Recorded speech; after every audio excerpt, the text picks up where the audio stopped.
ஓம் சக்தி. கோயம்புத்தூரை சேர்ந்த ஒரு பெரியவருங்க. இந்த நிகழ்ச்சி நடக்கும்பொழுது அவருக்கு வயசு 70ங்க. பிரஷரால் பாதிக்கப்பட்டவருங்க. அவங்களுடைய சொந்தக்காரங்க வீட்டில் குடும்ப நல வேள்வி நடக்குது. இவர் ஆசைப்பட்டு அதில் போய் கலந்துக்கிட்டாரு. கலந்துக்கிட்டனால உடம்பு பரவாயில்ல. அடுத்து இவருக்கு மருத்துவர் போகணும்னு ஆசை. ஆனால் உடம்பு இப்படி இருக்குதே.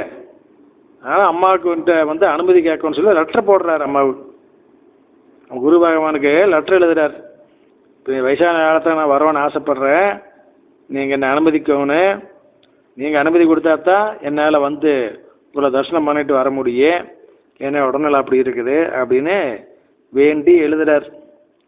இது பாருங்க அம்மா எப்படி பதில் கொடுக்குறாங்கன்னு. அடுத்த நாள் அம்மா அந்த பெரியவர் கனவுல வந்து, மருவத்தூர் வர வேண்டும் என்று கவலைப்பட வேண்டாம், உன் உடம்பே ஆலயம், இங்கிருந்து கொண்டே நீ என்னை கும்பிடு, நான் உனக்கு எல்லாவற்றையும் செய்கிறேன் அப்படின்னு சொல்லிட்டு இருமுடிக்கு மட்டும் வந்தா போது அப்படின்னு சொல்லிட்டு மறைச்சிட்டாங்க.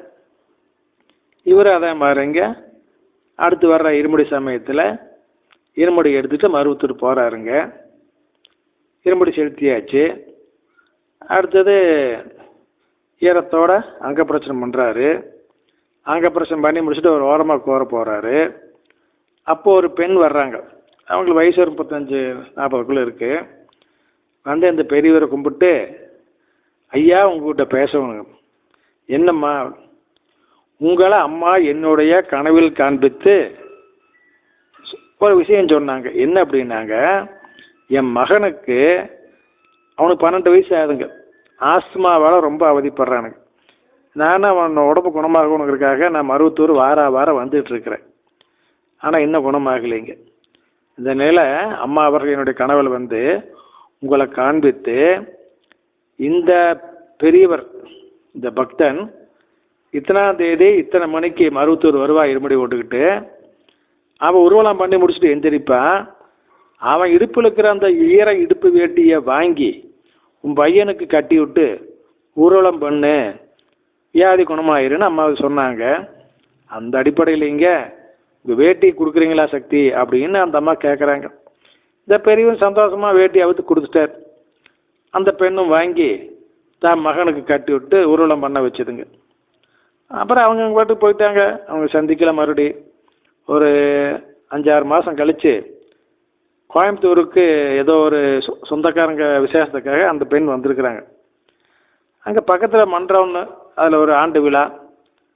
அதில் பார்த்தோன்னே இதை அம்மா மன்றமாட்டம் இருக்குது, விசேஷம் நடக்குது, நம்மளும் போய் கலந்துக்கலாமன்னு சொல்லி இந்த பெண்ணும் அங்கே போகிறார். அப்போ அந்த பெரியவர் அங்கே இருக்கார். 2 பேர் பார்த்து பேசிக்கிறாங்க, ஒன்றுக்கு ஒன்று விசாரிச்சுக்கிறாங்க. அப்போ அந்த பெண் சொல்லுகிறார், ஐயா அம்மா சொன்னபடி உங்கள் வேஷ்டியை வாங்கி என் பையனை கட்டி விட்டு உருளம் பண்ண வச்சுன்னு இல்லைங்களா, ஈர வேட்டி வாங்கி கட்டி விட்டு, அதற்கு பின்னால் என் பையன் நல்லா இருக்கிறானுங்க, இப்போ ஆஸ்துமா பிரச்சனையே இல்லை, நல்ல முறையில் பள்ளிக்கூடம் போகிறானுங்க, நல்லா படிக்கிறானுங்க, இது உங்களுக்கு சொல்லலாம், லெட்டர் இல்லாமல் உங்கள் அட்ரஸ் நான் வாங்காம விட்டுட்டேன் அப்படின்னு அந்த அம்மா சொல்லிச்சுங்க. அப்போ 2 பேரும் ரொம்ப சந்தோஷப்பட்டாங்க. எப்படி பாருங்க அம்மா செய்யுதுன்னு. அடுத்து பாருங்க சக்தியில், பட்டுக்கோட்டையில் இங்க கௌதமன் அப்படிங்க ஒரு பக்தர், அவங்களுடைய தாயாருக்கு திடீர்னு கழுத்து வலினா நரக வேதனை, வைத்தியம் பண்ண முடியல. காரணம் காசு இல்லை, 10 ரூபா கூட கிடையாது. இவருக்கு வேலை வெட்டி இல்லாமல் இருக்காரு.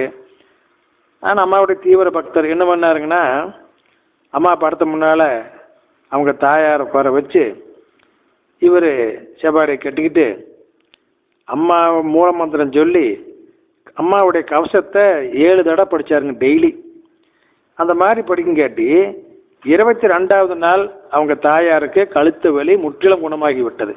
இப்படி பார்த்தீங்களா அம்மா செய்கிறாங்கன்னு. அதே மாதிரி பாருங்க இன்னொரு சித்தாடல். சேலம் மாவட்டத்தில் இங்கே ஒரு மன்ற ஆண்டு விழா. அந்த மன்ற ஆண்டு விழாவுக்காக மாலை பூவெல்லாம் இலவசமாக முடிஞ்ச அளவு வசூல் பண்ணலாமான்னு சொல்லி எல்லாம் மிக வசதியான ஒரு பூமண்டிக்காரர்கிட்ட போய் இந்த மன்ற தலைவியம்மா கேட்குறாங்க.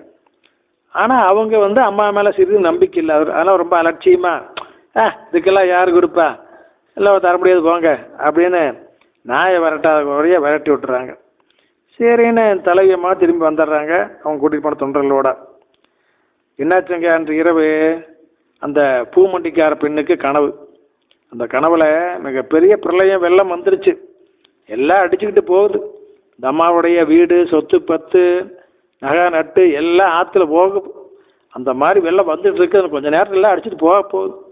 அப்போ இந்த அம்மா புலம்புறா, என்னை காப்பாத்துங்க, சொத்தை காப்பாத்துங்க, வீட்டை காப்பாத்துங்க, ஓம் சக்தி காப்பாத்துங்க, ஓம் சக்தி காப்பாத்துங்கன்னு இவளை அறியாம வாயிட்டு கத்துறா.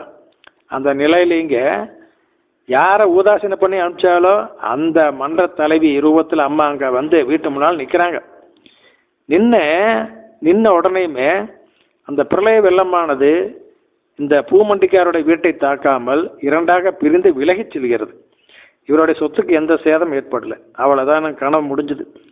திடுக்கிட்டு இருந்த அந்த அம்மா என்ன பண்ணாங்க, உடனே அவசர அவசரமா தன்னுடைய ஆளுகள் 20 பேர்த்த கூட்டிக்கிட்டுங்க ஒரு லாரி நிறையா மூட்டையா பூக்களை ஏற்றிக்கிட்டு வந்துங்க, அத்தனை பேர்த்து வச்சு கட்டி அந்த மன்றத்துக்கு கொடுத்துங்க. ஆண்டு விழாவாக மிகப்பெரிய விழாவா பிரமாதமா செஞ்சு முடிச்சாங்க.